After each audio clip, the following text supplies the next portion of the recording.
Bom, agora então vamos a trabalhar a terceira parte desta quarta aula. Então vamos a trabalhar em primeiro lugar a questão das revoluções que estavam em curso naquela época y cómo ellas tuvieron influencia en un movimiento estudiantil y en un debate sobre reforma universitaria, ¿no? Y yo quería destacar este proceso porque, como decía anteriormente, nos hemos hablado bastante sobre eh, el desenvolvimentismo, ¿no? Y las políticas desenvolvimentistas, y hemos hablado menos y parecía que ficaba un poco secundarizado estos procesos revolucionarios, ¿no? Que de facto tuvieron una enorme importancia en el movimiento estudiantil y en la sociedad como un todo, más en particular en un movimiento estudiantil, en la juventud de aquella época, ¿no? Entonces vamos a desenvolver esas ideas ahora de una forma entonces breve, de forma de completar entonces todo esto que estuvimos conversando hasta ahora. Entonces vean, ahí coloqué tres grandes procesos revolucionarios que acontecieron en aquella época, ¿no? El caso de Cuba, la Revolución Cubana, el caso de Vietnam y la Revolución Cultural Chinesa, ¿no? Seguramente hay otros procesos revolucionarios en África, por ejemplo, ¿no? En la propia Asia, ¿no? En algunos otros lugares. Mas vamos a nos detener en estos tres grandes procesos revolucionarios para fechar este debate, ¿no? Bueno, lo primero que quería destacar es el proceso revolucionario, ¿no? La Revolución Cubana, que aconteció en 1959, ¿no? Y que tuvo un desdobramento en 1961 que parece muy importante, que eso es opción pelo socialismo, ¿no? Es una virada que va a acontecer en la revolución cuando ella se orienta pelo socialismo, ¿no? Vean que esas dos etapas de alguna forma tienen a ver con aquel debate que estaba aconteciendo en los años 60, ¿no? La revolución por etapas, ¿no? Al principio da una sensación de que, bueno, primero una primera etapa democrática, agraria y antiimperialista, y a seguir la etapa socialista, ¿no? Ainda que en este caso el socialismo acontece, esa virada para el socialismo acontece pelo cuadro internacional, ¿no? Estábamos en la época de la Guerra Fría, la disputa entre Estados Unidos y la Unión Soviética, y por eso que vaya a acontecer, o por lo menos eso va a tener influencia en ese proceso, ¿no? De facto, la revolución cubana va a recibir apoyo político de Rusia, de la Unión Soviética en aquella época, ¿no? Y va a ser utilizada por Estados Unidos progresivamente, ¿no? Quizás no inicialmente, mas progresivamente Estados Unidos va a comenzar a utilizar la revolución cubana una vez que la revolución cubana comienza a desenvolver sus tarefas antiimperialistas y agrarias, ¿no? Comienza a expropiar empresas, tierras, propiedades de norteamericanos, ¿no? Y conforme va realizando esas tarefas, ¿no? Eso va elevando atritos con el gobierno norteamericano hasta elevar a una ruptura. Y al mismo tiempo la Unión Soviética presta solidaridad a Cuba, y eso eleva a los dirigentes de la revolución a que se inclinen cada vez más por una revolución socialista, ¿no? A un proceso de depuración, diríamos así, de vanguardia, ¿no? Algunos dirigentes del proceso revolucionario que tenían objetivos estrictamente democráticos, burgueses, diríamos así, ¿no? Y ese era seu limite, se van a afastar, ¿no? do proceso revolucionario, y a vanguardia va a ficar cada vez más como una vanguardia revolucionaria y socialista, ¿no? Y por eso en 1961 es que va a ser anunciado, ¿no? por los líderes de la revolución cubana, un camino al socialismo con apoyo de la Unión Soviética. Bueno, la revolución cubana, como ya falei, va a crear un terremoto político en nuestro continente, ¿no? La juventud va a abrazar la revolución cubana. Parecía ser una revolución de jóvenes, porque los propios principales dirigentes cubanos eran jóvenes, ¿no? Propio Fidel Castro y la figura mayor quizás de la revolución cubana, ¿no? O caso de Ernesto Che Guevara, ¿no? Un joven, ¿no? En torno de 30 años de edad, médico, aliás, un estudiante, entonces parecía ser una revolución de la juventud universitaria, exactamente, ¿no? O propio Fidel, ¿no? Era un abogado, un joven también, entonces, en ese sentido un joven universitario, ¿entiende?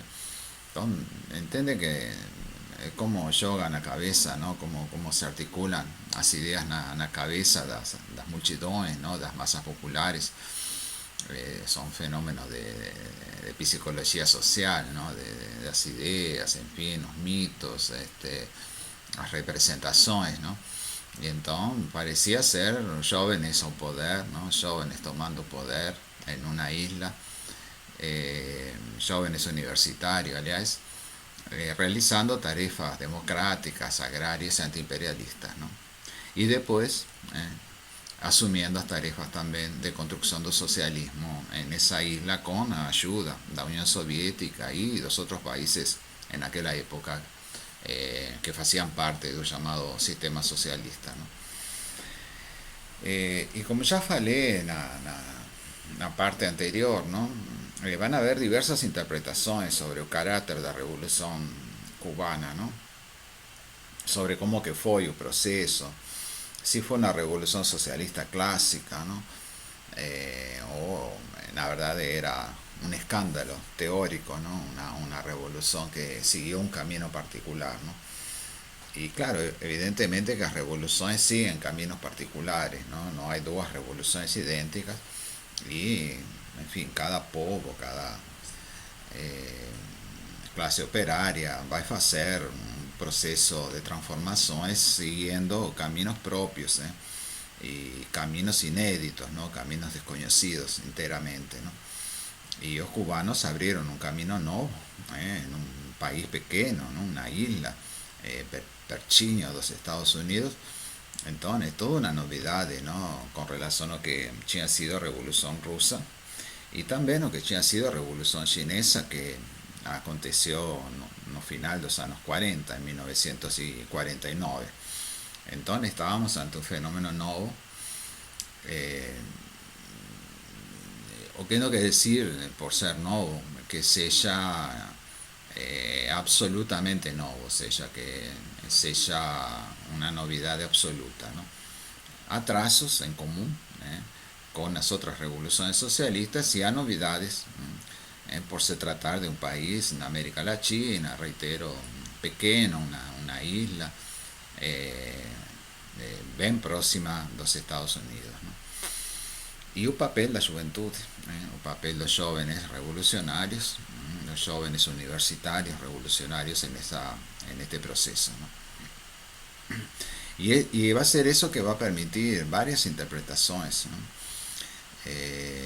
Y siempre aparecen algunas interpretaciones que intentan demostrar que un determinado paradigma teórico, que una determinada forma de pensar está superada y que la vida demostró que ya está superado. Entonces aparecieron teorías que tentaban demostrar que la revolución cubana siguió un camino que no es un camino soviético, diríamos así, y que por tanto había una novedad completamente nueva que tornaba obsoleto determinadas formas de pensar y de agir y de hacer política, ¿no?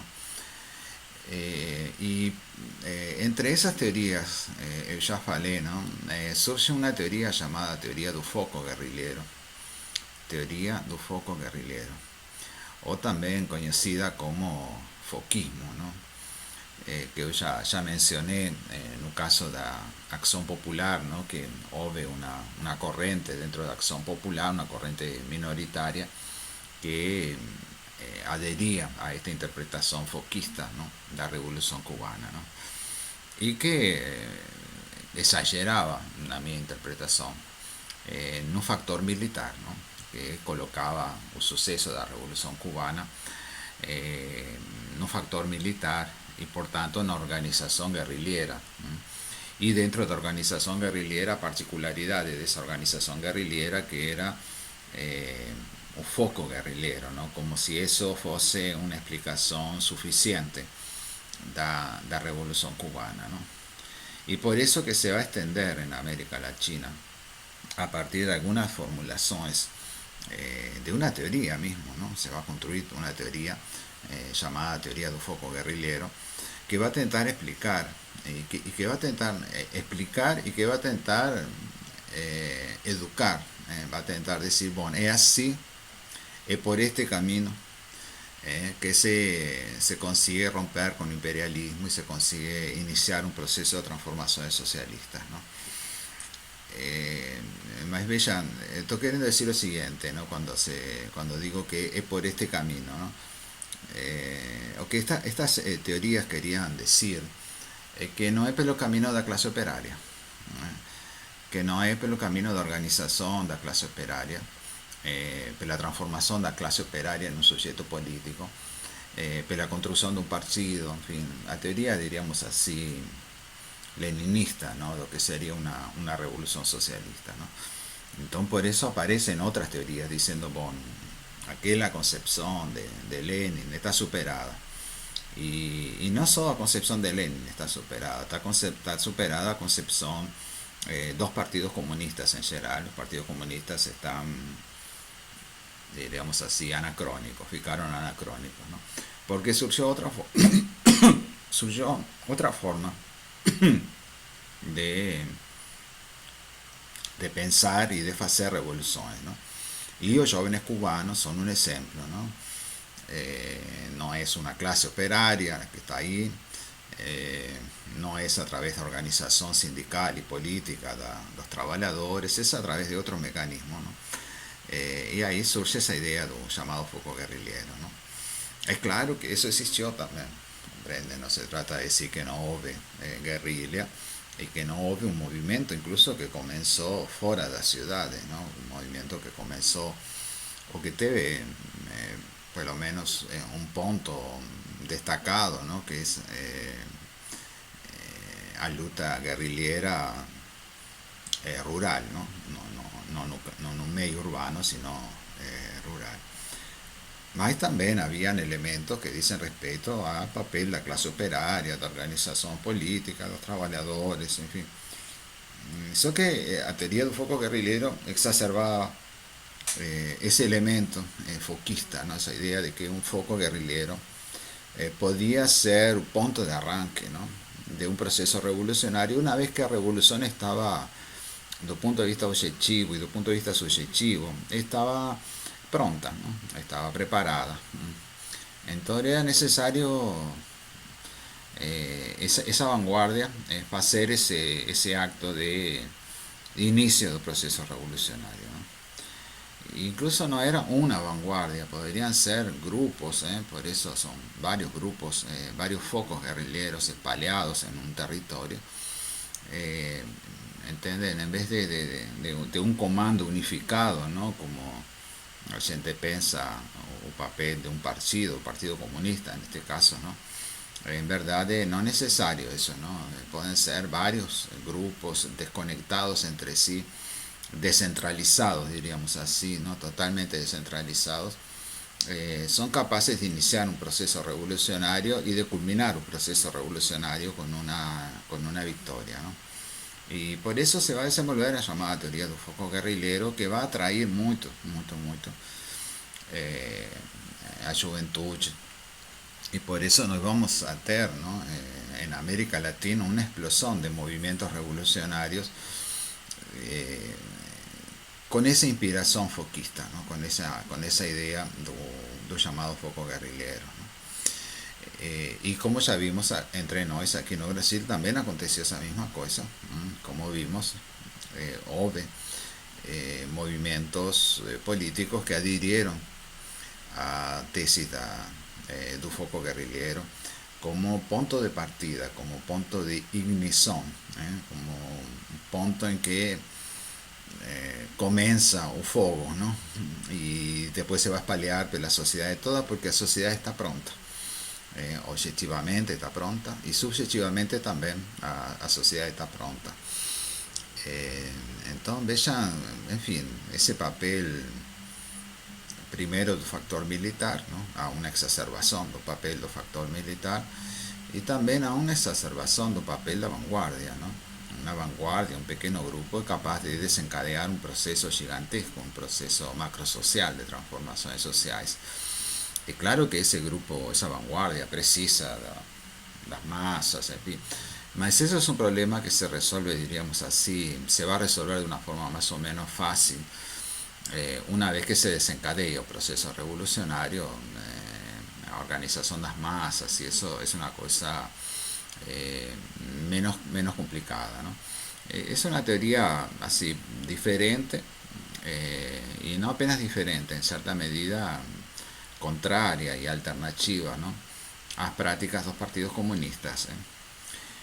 Vocês lembram que nós vimos pocos momentos atrás, cuando hablábamos de la acción popular, como había una idea de crear una organización que sea una alternativa a los partidos comunistas, ¿no? Que trabaje con una otra lógica y que desenvolva una práctica política otra, diferente a las prácticas políticas de los partidos comunistas, ¿no? Entonces, bueno, esa es la significación enorme de la Revolución Cubana, ¿no? Toda la polémica que ella va a generar y toda atracción, ¿no? Todo el encantamiento que va a traer esa revolución, que va a llevar entonces a que tengamos un periodo de grandes luchas en nuestro continente, inspiradas no ejemplo cubano, y particularmente en aquel ejemplo mayor de la Revolución Cubana, que es su ejemplo de Ernesto Che Guevara, ¿no? Con toda su generosidad de revolucionaria, ¿no? Que como se saben era argentino, y acabó siendo uno de los líderes de la Revolución Cubana.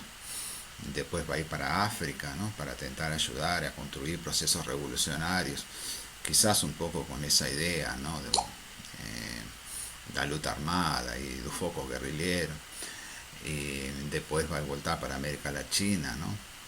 Y va a intentar organizar un proceso revolucionario en la Bolivia, donde finalmente va a ser capturado y asesinado, ¿no?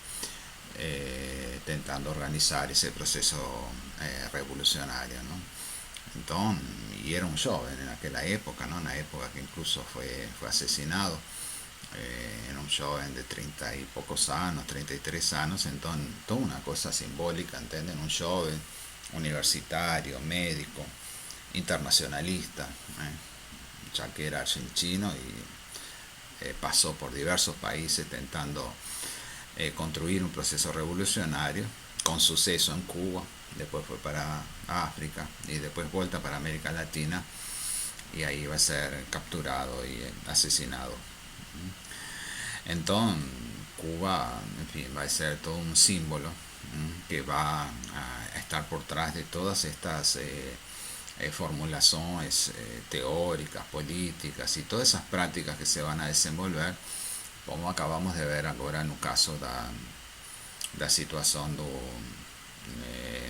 da Acción Popular, que evidentemente teve aí uma influência do processo cubano. Enfim, que essa imagem, não, do Marcelo Ridenchi, ¿no? Dos santos comunistas, ¿no? Es un propio Che Guevara, parece ser un ser excepcional eh, por su generosidad, ¿no? Por su entrega, en fin, parece ser una encarnación de un debate que el propio Che Guevara colocaba, que era aquel debate de hombre novo, ¿no? En fin, es una figura con una personalidad que no es la personalidad do ser humano, diríamos mejor, que nos conocemos, ¿no? Sería un otro tipo de ser humano con una personalidad enteramente diferente, ¿no? Que ustedes lembran o que vimos ahora atrás, la llamada proletarización, ¿no? Esa idea de destruir a personalidad nosa, ¿no? Y a través de esa vivencia, ¿no? De una otra situación social, construir otra personalidad en lugar de aquella otra, ¿no? Una personalidad virtuosa, revolucionaria, en fin, con todos esos atributos positivos. En fin, entonces ahí hay una fuerza mítica y una fuerza, en fin, ético-política poderosa, ¿no? Que va a tener una influencia muy grande na juventude y también en los sectores populares en general, ¿no? Más particularmente en la juventude, y ni que decir la juventud universitaria que se sintió interpelada, ¿no? Por todos estos procesos revolucionarios. Quería llamar la atención sobre Vietnam, la guerra de Vietnam. Y ahí ustedes ven que yo coloqué los otros 30 años gloriosos. Esta es una idea que me atrae mucho, pensar a guerra de Vietnam como los otros 30 años gloriosos. Esa discusión de los años gloriosos, ustedes conocen. Es una discusión que está en Hobsbawm, un historiador inglés, que va a tener una amplia producción histórica, y va a tener un famoso texto, ¿no? Un famoso libro sobre el século XX, ¿no? Que le va a llamar el breve século XX, ¿no? Y existe esa formulación, ¿no? Los llamados 30 años gloriosos, ¿no? Los 30 años gloriosos. ¿Y a qué se refiere esos 30 años gloriosos, ¿no? Que todos ustedes ya deben tener escuchado hablar, ya incorporaron esa idea de los 30 años gloriosos. Son los 30 años que siguen a Segunda Guerra Mundial en Europa. Son los 30 años gloriosos europeos. Más por ese papel de Europa, ¿no? Por ese papel eurocéntrico en la Europa.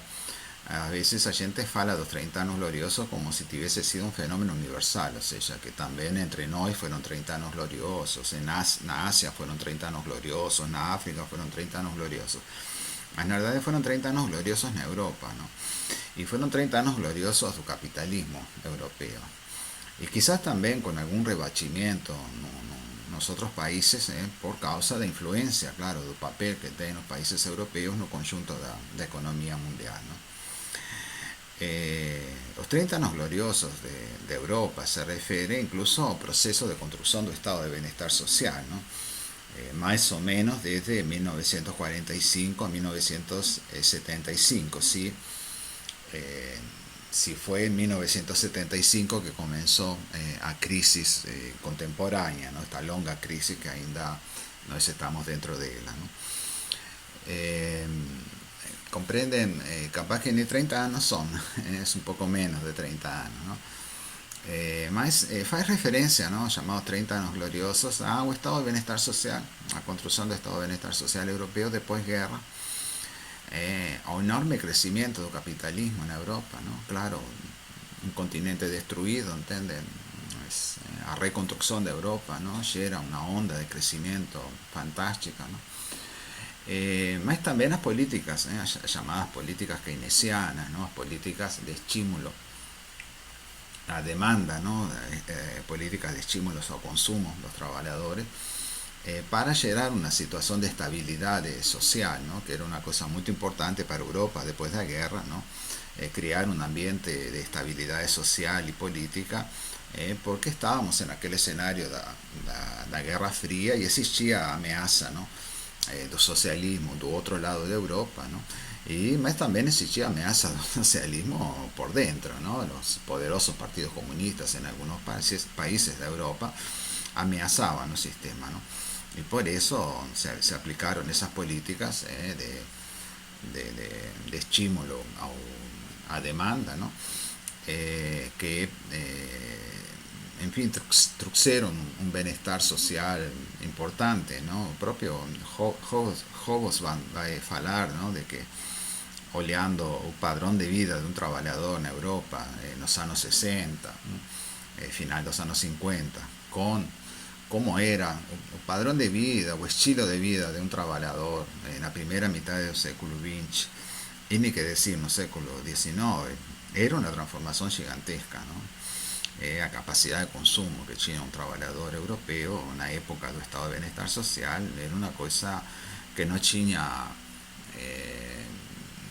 existido anteriormente, Entonces era realmente una transformación real, producto de esos 30 años gloriosos. Y son una serie de medidas entre eso, estado de bienestar social, lá atrás los llamados acuerdos de Bretton Woods, que van a crear un sistema económico, financiero, internacional que no conocemos ainda hoy, una cierta estabilidad monetaria, a partir de un dólar rígido, en fin, toda una serie de políticas que crearon una estabilidad y crearon todo un proceso de crecimiento a partir de la reconstrucción de Europa, muy importante, y por eso se fala de los 30 años gloriosos, Más a otros 30 años, todo eso para llegar a esta otra formulación que está aquí, los otros 30 años gloriosos, Los otros 30 años gloriosos, y gloriosos con aspas, porque capaz que en vez de gloriosos se podría llamar, quizás sería más adecuado decir los 30 años heroicos du Vietnam. Entonces quiero explicar un poco, porque es como ver un mundo desde otro lado, ¿entiendes? Un mundo por las costas, es ver un mundo desde un lugar que no es desde Europa, Que desde Europa, claro, son 30 años gloriosos, de Europa occidental, diríamos así incluso, ni siquiera se puede hablar de toda Europa, Más desde el punto de vista de Europa occidental, claro, son 30 años gloriosos. Más oleando un mundo desde otro lugar, desde la periferia, y en este caso desde esa periferia, la periferia asiática, la península de Indochina, son 30 años de guerra, 30 años de guerra, 30 años de lucha contra un colonialismo. Y fueron 30 años, exactamente, los mismos años gloriosos de un lado del mundo, del planeta, eran los años, él llamaría así, por mi conta y riesgo, los 30 años heroicos. Vietnam era una colonia francesa, ahí tenemos el colonialismo, una colonia francesa.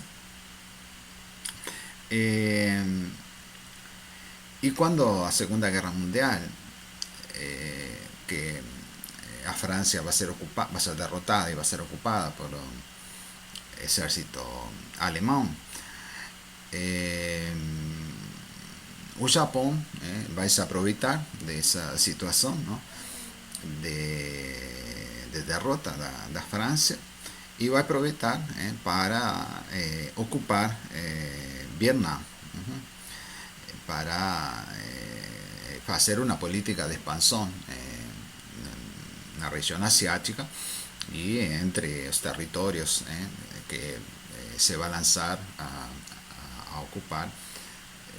Va a estar el caso de Vietnam, también China, Corea, en fin. Más eso que nos interesa es la ocupación de Vietnam por parte de Japón. Y ahí que comienza los 30 años heroicos porque ahí va a comenzar una guerra de guerrillas, una guerra contra la ocupación japonesa, una guerra pela descolonización. Comprenden, ahí va a se constituir una vanguardia, ¿no? El Partido Comunista en este caso también, que se va a colocar a frente las lutas de libertación nacional. Es una luta pela libertación do Vietnam, da ocupación japonesa primero, y junto con la expulsión, con la derrota do Japón, acabar también con la ocupación que ya era anterior da Francia, y con eso alcanzar independencia nacional, en este caso do Vietnam. Entonces por eso comienza una longa batalla, primero contra el Japón. El Japón, como sabemos, va a ser derrotado en la Segunda Guerra Mundial, no por Vietnam, ¿no? Va a ser derrotado en la Segunda Guerra Mundial, en fin, con un confronto con Estados Unidos, y por tanto va a abandonar los territorios que China ocupado, que China se ha apropiado durante la Segunda Guerra Mundial, ¿no? Y a Francia, vean ustedes, después de la guerra, retoma a ocupación do Vietnam. Y entonces aquellos grupos que se habían constituido para enfrentar la ocupación japonesa van a continuar la lucha más ahora contra la ocupación francesa. Entonces, vean ustedes, ¿no? Los guerrilleros, los vietnamitas como un todo, ¿no? Y el Partido Comunista en este caso, ¿no? Porque fue quien cargó, diríamos así, en las costas, con todo o esfuerzo de la lucha, o por lo menos con el esfuerzo principal, ¿no? De la lucha, vais a enfrentar al Japón primero, y ahora se va a enfrentar a Francia, a lo largo de los años 50 hasta 53, yo acho, que a Francia se retira derrotada, ¿entiendes? No es que se retira porque, en fin, se convenció, ¿entiendes?, de que los principios de la Revolución Francesa la atrás también valen para los países asiáticos, ¿no?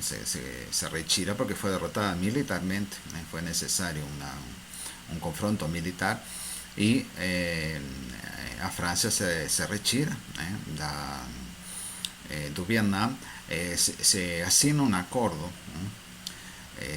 por el cual se reconoce a independencia do Vietnam do Norte, una parte de Vietnam, y el Vietnam do Sur, que estaba controlado por una otra fuerza política, se compromete en ese acuerdo a hacer un plebiscito, ¿no? Para decidir si Vietnam do Sur se fusionaría, ¿no? Con Vietnam do Norte, ¿no? Sería el mismo país.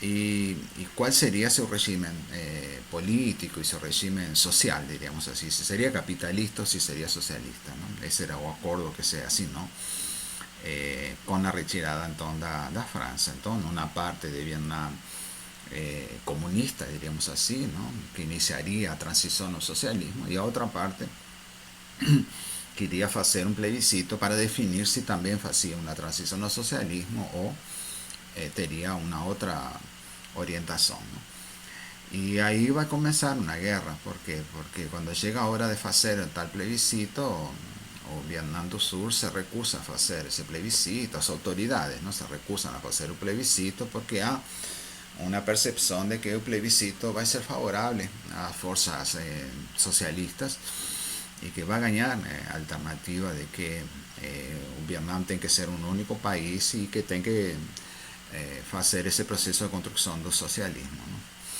Y ahí que va a comenzar a guerra, o va a retomar la guerra, ¿no? Porque se va a generar dentro de Vietnam do Sur una guerrilla, que va a intentar derrubar un régimen político que estaba instaurado ahí, que era por tanto un régimen, una dictadura, ¿no? Que China se recusado a hacer un plebiscito porque sabía que iría a perder, ¿no? Y tenía presión, claro, militar también, de Vietnam do Norte, ¿no? Que tenía toda aquella capacidad de militar, desenvolvida durante la lucha contra Japón y después contra Francia, ¿no? Y ahí que comienza o que normalmente nos llamamos a guerra de Vietnam, ¿no? Que sería entonces como una tercera fase de esa longa lucha, ¿no? Con o envolvimiento de Estados Unidos en esa guerra, que comenzó con, en fin, como comienzan estas cosas, ¿no? Primero unos asesores militares, después armamento, y después soldados de guerra finalmente fueron movilizados, una grande cantidad de soldados fueron movilizados para participar de la guerra, eh, de la guerra no Vietnam, para impedir o avanzo dos movimientos guerrilleros y también para enfraquecer, ¿no? A Vietnam del Norte, para que Vietnam del Norte dejase de apoyar un movimientos guerrilleros que estaban operando en Vietnam del Sur, ¿no? Y esa es la fase que todos nos conocemos, en fin, que tenemos un montón de filmes hablando de esa fase, que va a ser más o menos desde 65 hasta 75, ¿no? Que sería llamada Guerra de Vietnam. Mas lo que quiero llamar la atención, y me parece que me extendí bastante sobre este asunto, ¿no? Es que la verdad no son 10 años, comprende, son 30 años ao todo, porque comienza con la resistencia a ocupación nipona, ¿no? A ocupación japonesa, continúa con la lucha contra a Francia, hasta que a Francia se retira, y continúa luego después, ahora, a lucha para expulsar a los Estados Unidos de Vietnam. Entonces, vean ustedes cuánto heroísmo, ¿no? Cuánta cosa interesante aconteció do otro lado del planeta, ¿no? De un lado el estado de bienestar social, en fin, que también tenía lutas, ¿no? De clase, los trabajadores, etcétera, más en otro cuadro, ¿no? Un cuadro de posguerra, ¿no? Y aquí las lutas anticolonialistas, ¿no? Del otro lado del planeta, ¿no? Con la propia Francia, ¿entienden? Que ha sido humillada, ¿no? Por Alemania, ocupada militarmente, derrotada, en fin. Termina la guerra y la propia Francia, ¿entienden? Como que no hubiese aprendido nada de la Segunda Guerra Mundial, retoma sus colonias, y retoma el caso de Vietnam, y retoma entonces la colonización de Vietnam, y se va a enfrentar, claro, a una resistencia colosal de los vietnamitas, que va a conseguir derrotar a Francia, ¿no? Y después esos vietnamitas, como si eso fuese poco, van a derrotar a Estados Unidos también. Y con eso se va a unificar en 1975, ¿no? Que se va a reunificar las dos Vietnam del Norte y Vietnam del Sur, ¿no? Estados Unidos se comienza su retirada más o menos en 1973, se asigna un acuerdo de paz, Estados Unidos se retira, y con la retirada de Estados Unidos, el régimen de Vietnam del Sur fica enfraquecido, un régimen corrupto, en fin, con muchos problemas, y rápidamente va a ser derrotado y se va a reunificar Vietnam en un único país como existe actualmente, ¿no? Entonces quería llamar la atención sobre esos 30 años de guerra.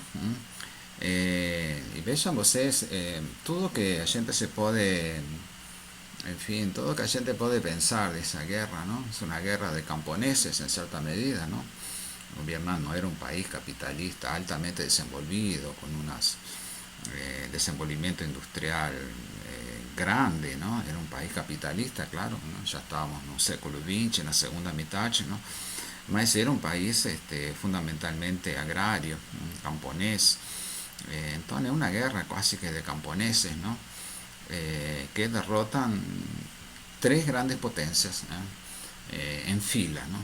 Derrotan en cierta medida, ¿no? Derrotan también o se enfrentan, ¿no?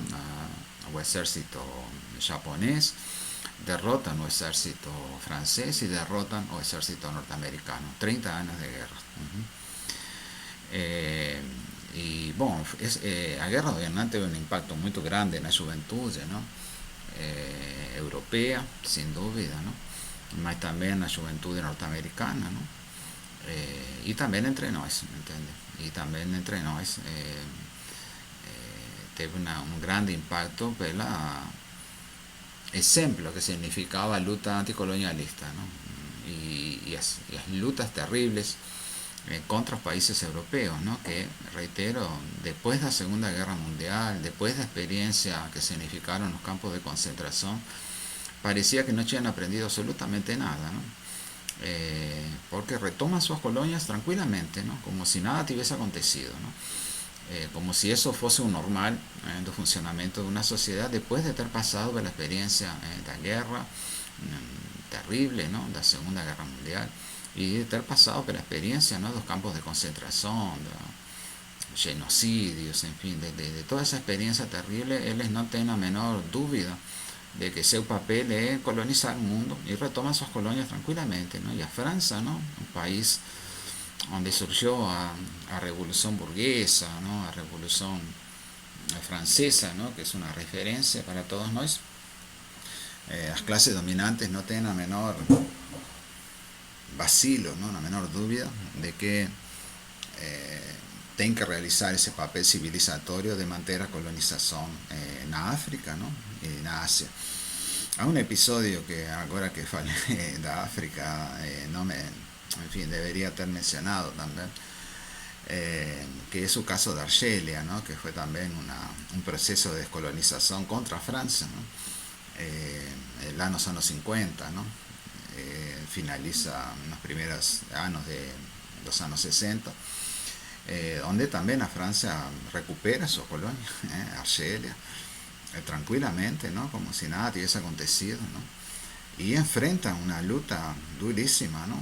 Una lucha de liberación nacional contra fuerzas argelinas, que en el final consiguen la victoria, ¿no? Consiguen la salida de Francia y la independencia de Argelia, ¿no?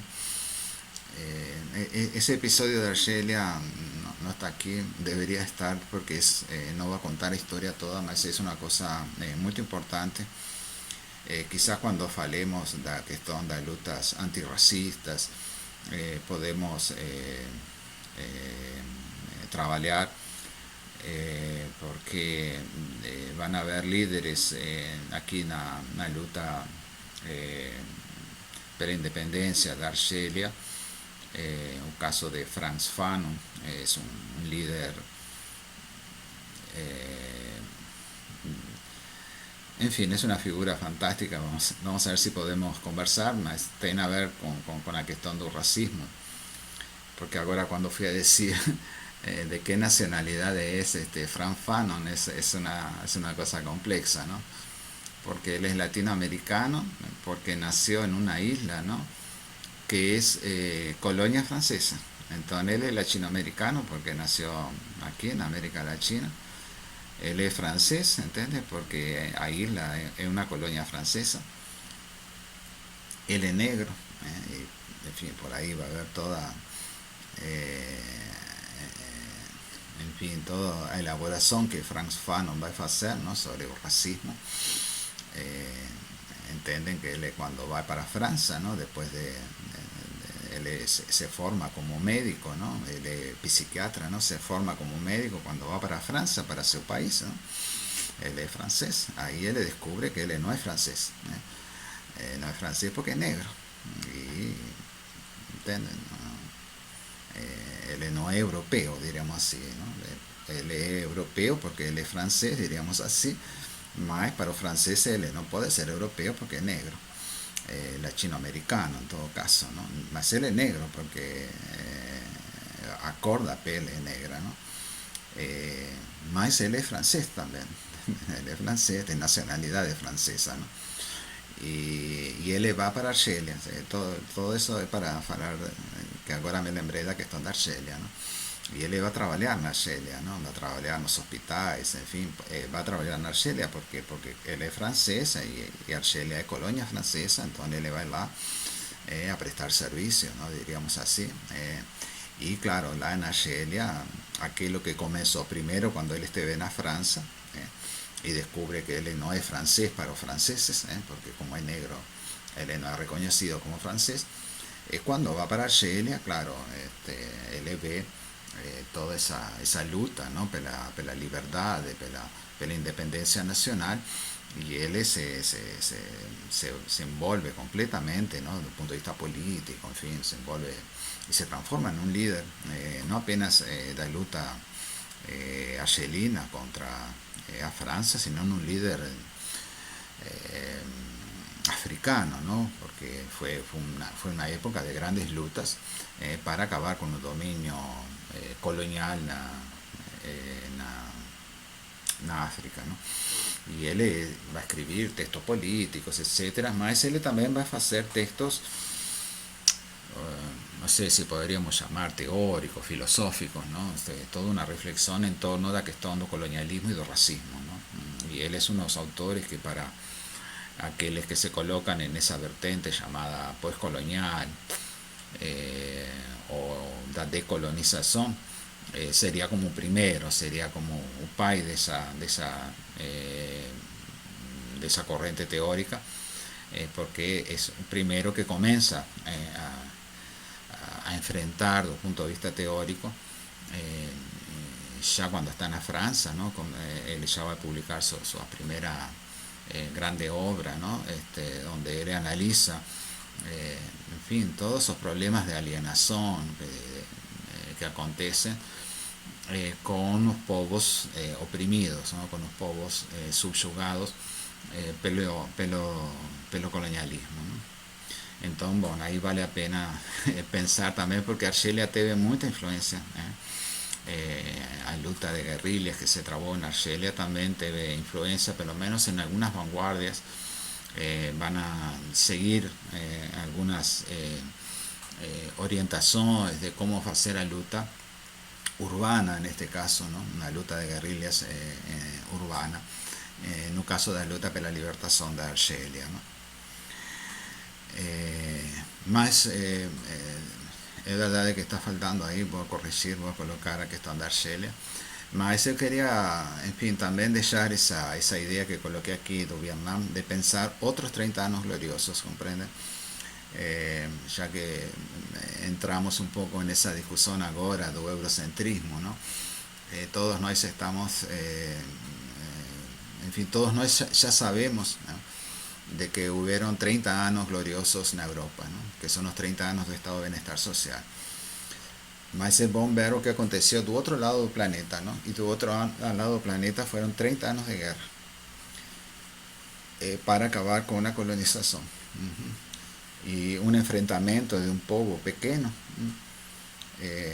con un desenvolvimiento industrial muy pequeño, que enfrentó nada menos que japoneses, franceses y Estados Unidos, ¿no?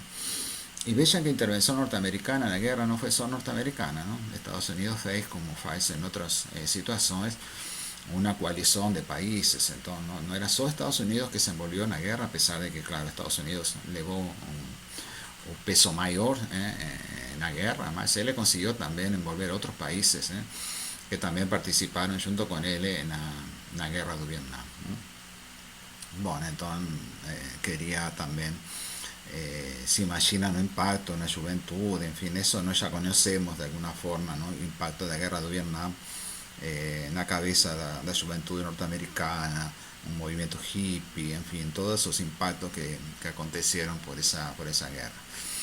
Y Argelia también tuvo impacto, ainda que tuvo impacto, me parece que más en algunos sectores, no tanto en la juventud, más en algunos sectores. Ainda que en Francia se imaginan un impacto, ¿no? Los jóvenes franceses que acababan de salir de la guerra, ¿no? Estaban envolvidos en otra guerra, ahora en Argelia, ¿no? Eran movilizados a ir a luchar en Argelia, ¿no? Para defender una colonia. Entonces es una cosa que seguramente tiene impacto, ¿no?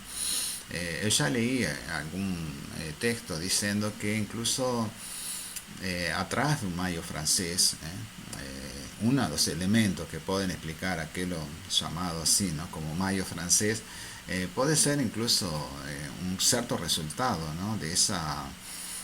Eh,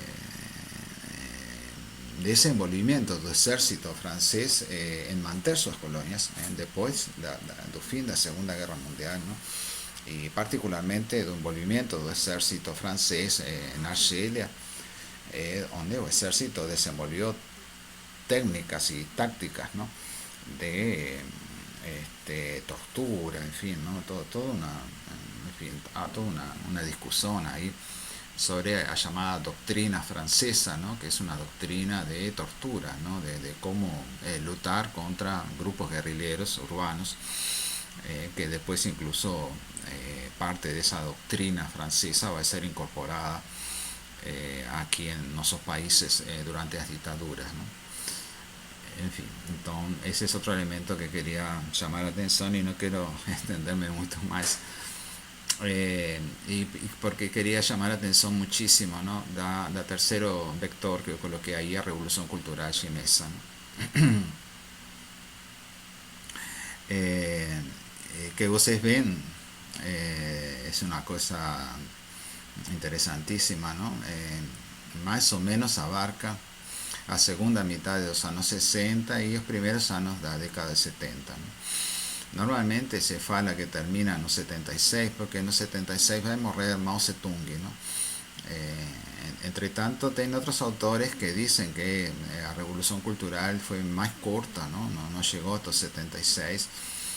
Ya en el inicio de los años 70, de alguna forma, el propio Mao Zedong tinha parado con ese proceso de revolución cultural, ainda que de facto hasta que o Mao Zedong no morre y acontece una disputa dentro del Partido Comunista en torno de los rumos que va a seguir el partido, y gana una tendencia que no era la tendencia de Mao Zedong, ¿no?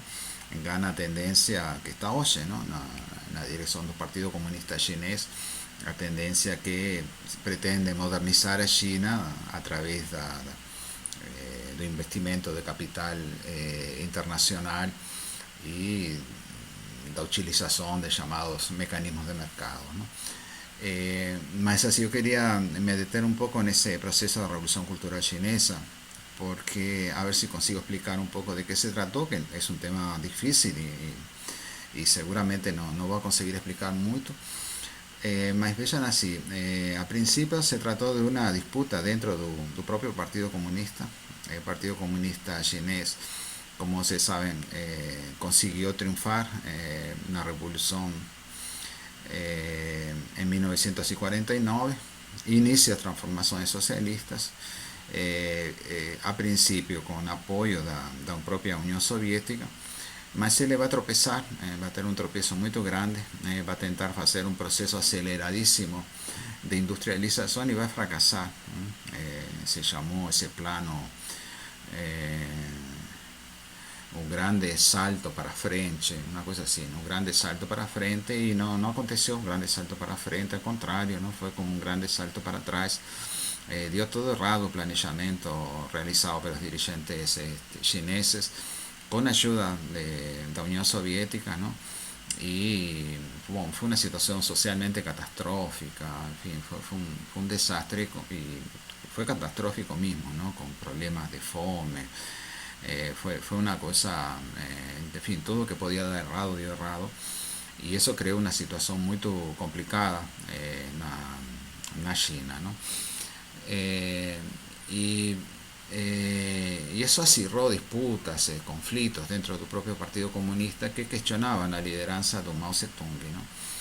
Y así, desde un punto de vista más anecdótico, ¿entiendes? Lo que aconteció fue que Mao Zedong intentó recuperar un poder político que había perdido o que estaba perdiendo dentro del Partido Comunista, realizando un movimiento por fuera del partido, y no sé si decir contra un partido, más por fuera del partido, y contra elementos burocráticos del partido, que entendían que eran elementos burocráticos, que eran elementos no socialistas, elementos incluso contrarrevolucionarios que estarían no Partido Comunista. Entonces ele vai iniciar um processo para depurar o Partido Comunista e para recuperar sua liderança dentro do partido e resolver esse problema que ele entendia que era um problema de degeneração, diríamos assim, do partido, de elementos burocráticos, enfim.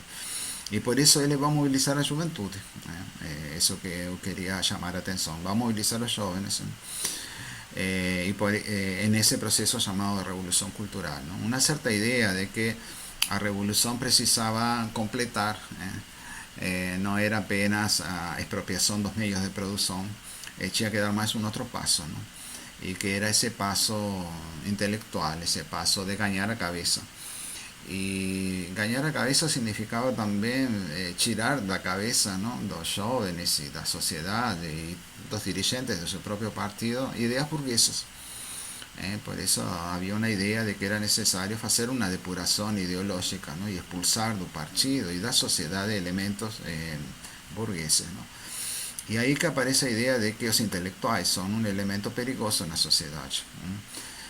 Son elementos burgueses, son elementos que reproducen la ideología burguesa, que tracen la ideología burguesa y que reproducen, a pesar de que la revolución tenga triunfado desde el punto de vista militar, desde el punto de vista político, desde el punto de vista económico, ella sobrevive, que decir, la sociedad burguesa sobrevive porque los intelectuales de alguna forma reproducen determinadas ideas, valores que son burgueses. Y por eso Mao Zedong iba a colocar foco en enfrentamiento a los intelectuales. Es una revolución, a pesar que se llama revolución cultural, podría se llamar, es mi interpretación, ¿entienden? Pueden haber otras interpretaciones, una revolución anti-intelectual, una revolución contra los intelectuales, ¿no? La idea que los intelectuales eran un peligro, eran un problema para el socialismo y que era necesario hacer un ajuste de cuentas con los intelectuales o contra los intelectuales, ¿no? Y por eso va a ser un proceso donde los intelectuales, los profesores, vamos a decir así, van a comenzar a ser perseguidos por jóvenes, o jóvenes que hacían parte de esas brigadas vermelhas que apoyaban ese proceso de revolución cultural promovido por Mao Zedong. Van a perseguir a los intelectuales, diríamos, los profesores, para que reconozcan los profesores que son burgueses, en fin, que tienen valores, que tienen un estilo de vida, tienen deseos burgueses, en fin, ¿no?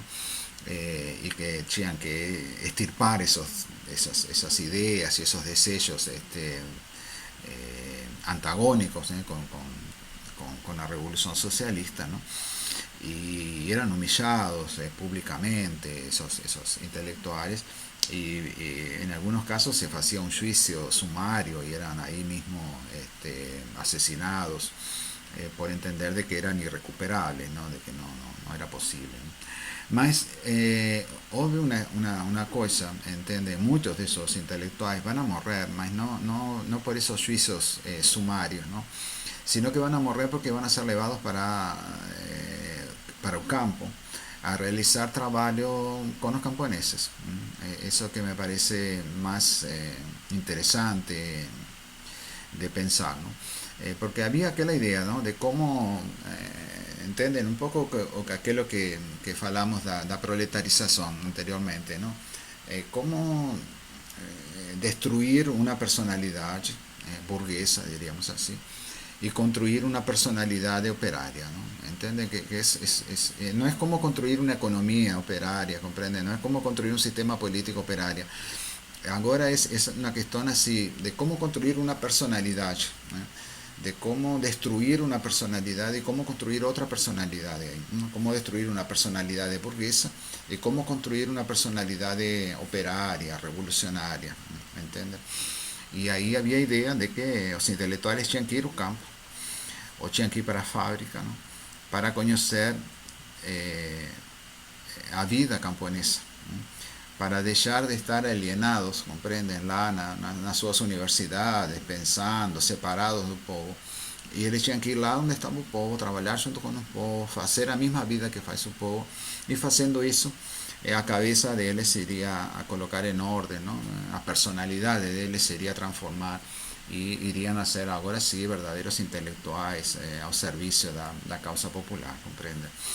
Y bueno, se imaginan que eso provocó una enorme cantidad de muertes, a destrucción, ¿vale? ¿No? Da personalidades, mortes, porque claro, efectivamente muchos intelectuales no sabían cómo vivir, ¿no? No tenían cómo vivir en un campo, con un rigor, ¿no? Las tarefas camponesas, en fin, ¿no? Un trabajo braçal, un trabajo físico, ¿no? Un trabajo que ellos no tenían condiciones de soportar y van a morir, ¿no? Incluso yo creo que el propio presidente actual de China, ¿no? Pasó por esa experiencia, no sé si él directamente, ahora no me lembro cómo es, o fue a familia de él que pasó por esa experiencia, ¿no? Tan durísima, ¿no? De tener que mostrar su personalidad revolucionaria, ¿no? Teniendo que vivir una vida de rigor, eh, un modo de vida camponesa, ¿entiendes? Sentir na pele cómo hay que ser, cómo es que viven los camponeses, cómo es que viven los trabajadores, ¿no? Eh, Entiende que eso era una cosa, eso fue una cosa que aconteció que provocó una grande destrucción de intelectualidad chinesa. Reitero, Mao Zedong y sus seguidores en aquella época hallaban de que con eso estaban creando otra intelectualidad, ¿entiendes? Una intelectualidad socialista, revolucionaria, y se estaban desfacendo de intelectualidad burguesa. Comprenden que la racionalidad que estaba por trás era un poco esa, ¿no?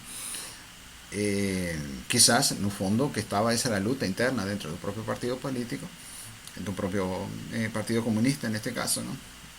Y en un dado momento la revolución para, ¿no? El propio Mao Zedong entiende que es necesario parar, podía correr un riesgo de perder el control de esa situación porque los jóvenes se radicalizaban, en fin. Y el propio Mao Zedong y otros sectores comienzan a frear ese proceso, más o menos no final, ya los años 60, ¿no? Inicio de los años 70, se comienza a intentar aquietar el ambiente político, ¿no? Mao Zedong recupera prestigio y poder dentro del Partido Comunista, más poco tiempo después va a morir y ahí sí se va a deflagrar otra vez aquella lucha dentro de su propio partido. Y aquellos que eran seguidores de Mao Zedong en esta orientación, ¿no? De la revolución cultural van a ser derrotados, van a ser afastados de sus cargos, etcétera, y va a tomar cuenta la dirección del partido sectores modernizadores, en fin, que eran sectores contra los cuales Mao Zedong tenía realizado este proceso de revolución cultural para se deshacer de esos camaradas, en fin, de esos dirigentes del partido, mas no final acabó, después de la muerte, perdiendo control del partido y tomando control del partido, por lo menos algunos de estos sectores que Mao Zedong consideraba que no eran revolucionarios, que eran contrarrevolucionarios incluso, ¿no? Entonces quería resaltar ese diríamos así, no sé si la palabra es odio a los intelectuales, ¿no? Mas, esa idea de que los intelectuales son seres perigosos, ¿no?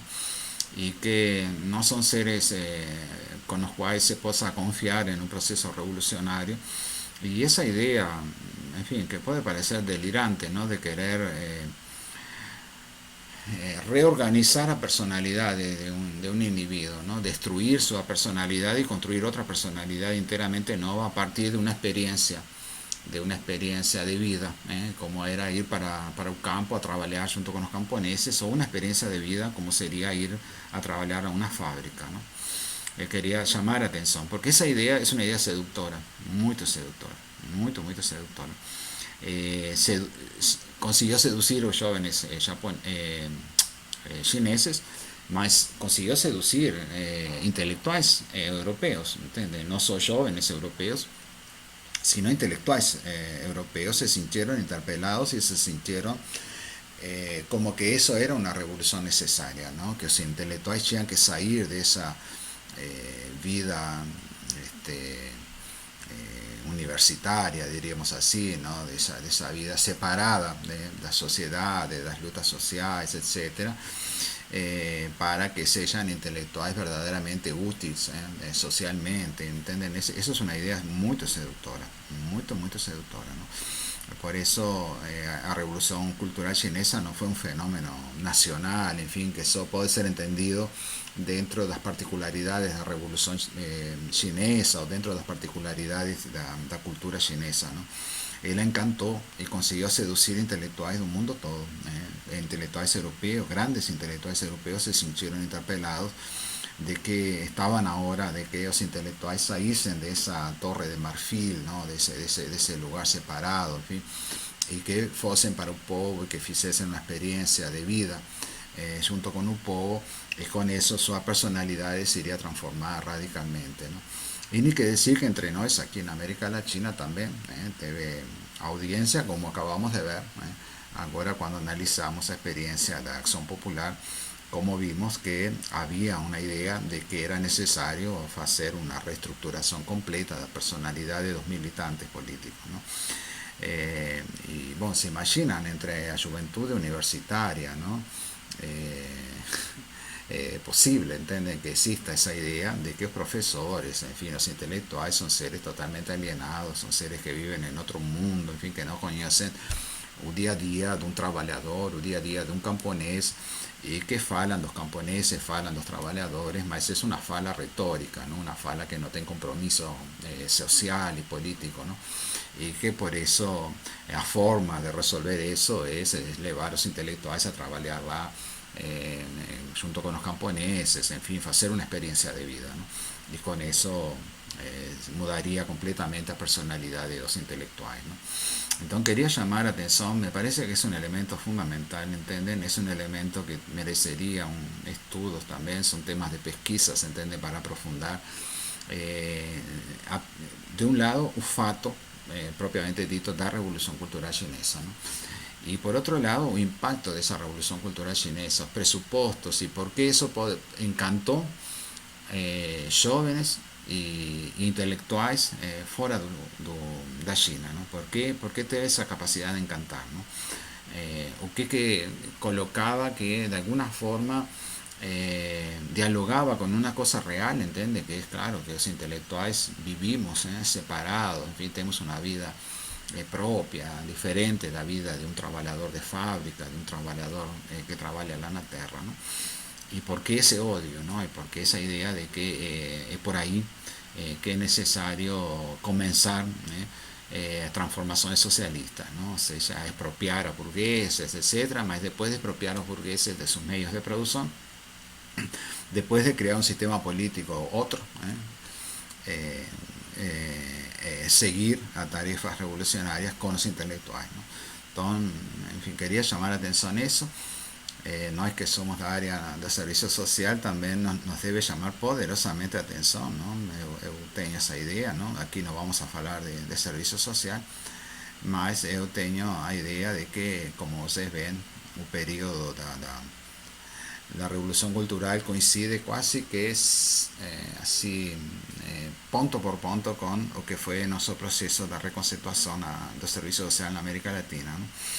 No quiere decir que tenga una relación directa, ¿no? Porque pueden acontecer en la misma día, en la misma hora, dos fenómenos, y eso no quiere decir que estén relacionados, más cuando nos leemos en servicio social, ¿no? Hablando ahora, ¿no? De nuestro campo, textos de servicio social de la época, nos vamos a ver que Mao Zedong está en la bibliografía, ¿no?